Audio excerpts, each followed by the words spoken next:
지금 이 시간 국회 본회의장에서 방송장악 3법 중 첫 번째 법안인 방송법 개정안에 대한 필리버스터가 진행 중에 있습니다.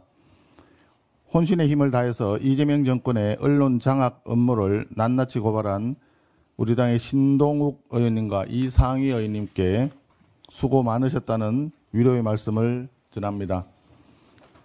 방송장악 3법은 각각 KBS, MBC, EBS를 다루는 3개의 법안인데 내용은 거의 동일합니다. 이사 수를 늘려서 그 추천 이사를 더불어민주당, 언론노조, 민변 등에 골고루 배분하는 공영방송 나눠먹기 법입니다. 공영방송의 경영권, 인사권뿐 아니라 방송 편성권을 집권 여당의 우호 세력들이 나눠 먹겠다는 이야기입니다. 엄밀하게 말하면 지금 필리버스터가 진행 중인 방송법의 진짜 의도는 KBS 이사진을 KBS 사장과 보도국장을 이재명 정권의 입맛에 맞는 사람을 임명하겠다는 것입니다. 이사진을 석 달 안에 전부 교체한다는 내용도 포함되어 있습니다.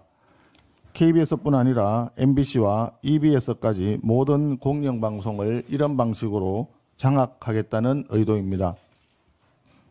방송장악 3법은 사실상 공영방송 소멸법이라 할 만합니다.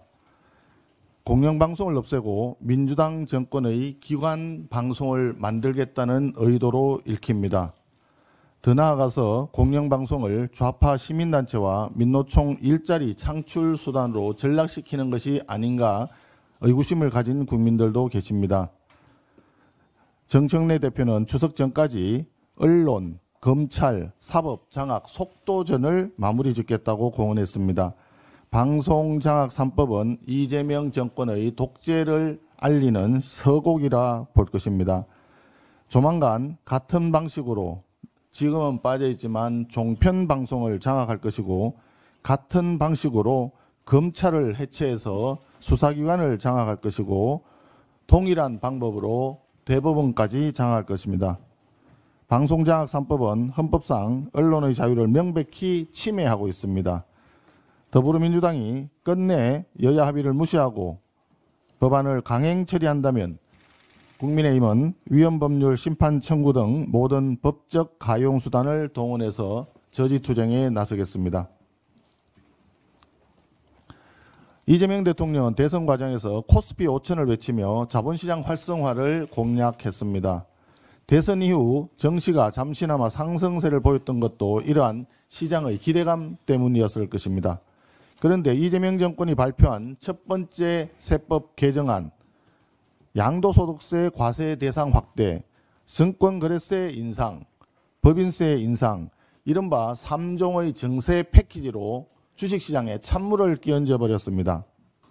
정부 발표 당일이었던 지난 1일 코스피가 3.88% 폭락했습니다.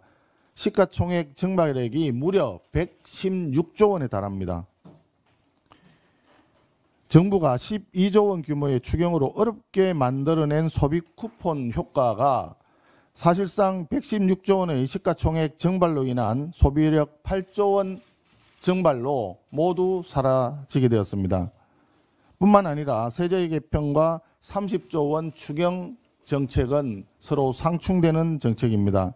경제를 살리겠다면서 하루는 돈을 뿌리고 다음 날은 세금을 걷어들이겠다. 이런 정책은 전형적인 포퓰리즘 정책에 해당이 되며 확장 재정과 증세가 동시에 추진되는 자기 모순의 극치라고 할 것입니다. 이번 세법 개정안이 자본시장에 미치는 충격은 일시적인 수준을 넘을 것 같습니다.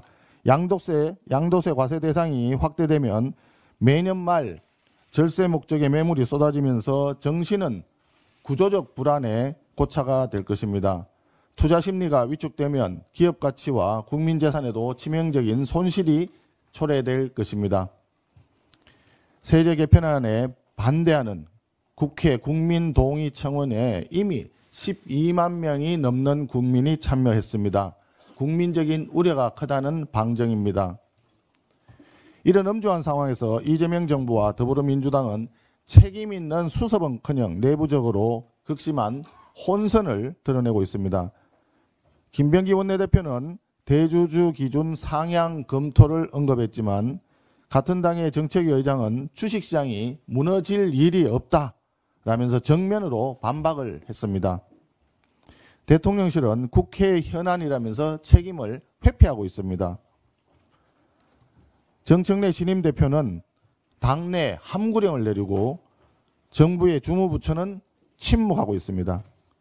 정부와 여당 내부조차 갈피를 못 잡는 상황에서 시장이 느끼는 불안감과 혼란은 이루 말할 수 없을 것입니다.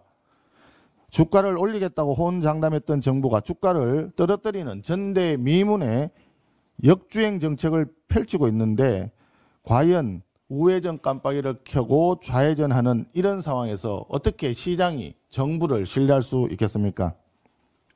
정부 여당은 지금이라도 국민 앞에 명확한 입장을 밝히고 시장 혼란을 초래한 데 대해서 분명히 사과해야 합니다.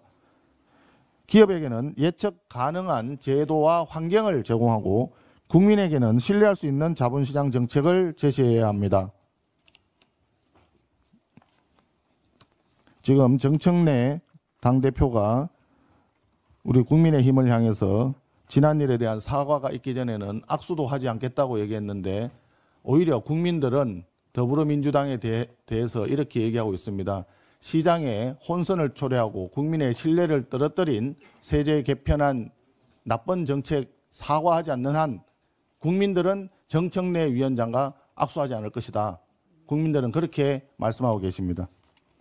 우리 국민의힘은 반시장적, 반기업적 정책에 대해 단호히 맞서 싸우겠습니다. 대안 있는 야당으로서 합리적인 세제 개편 방향과 자본시장 육성 방안을 마련해서 국민의 삶과 경제 회복에 실질적인 해법을 제시하도록 하겠습니다. 이상입니다.